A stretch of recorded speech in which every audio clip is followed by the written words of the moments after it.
دکھ دل کو صاف کرتے ہیں، اور جہاں دل کی صفائی ہو وہاں رب کی روشنی کا آنا ضروری ہے۔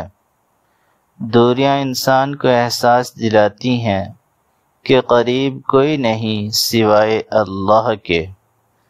تم جو سمجھتے ہو کہ تم اکیلے ہو، اللہ تمہیں پھر بھی سب سے زیادہ قریب ہے۔ سب کچھ مل جائے پھر بھی دل سکون نہیں پاتا، اس کا مطلب یہ ہے کہ تمہیں رب کی طلب ہے۔ دعا وہ دروازہ ہے جو تمہیں رب سے جڑنے کا راستہ دکھاتی ہے، چاہے کتنی بھی راتیں بیت جائیں۔ گناہ کی پچھلی دھند میں جب دل ٹوٹتا ہے تب اللہ کی رحمت کی کرن ہی وہ واحد روشنی ہوتی ہے جو ہمیں دوبارہ جینے کا حوصلہ دیتی ہے۔ ہجر کی سب سے تکلیف دہ حالت یہ ہے کہ انسان اپنے رب کو پہچاننے کے باوجود دور ہوتا ہے، لیکن وہیں رب پھر واپس لاتا ہے۔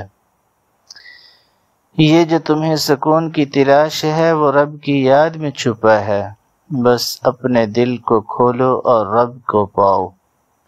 خالی دل میں ایک ایسی تشنگی ہوتی ہے جو ہر لذت کو ناکام بنا دیتی ہے، اور وہ تشنگی صرف رب کی محبت سے ہی ختم ہوتی ہے۔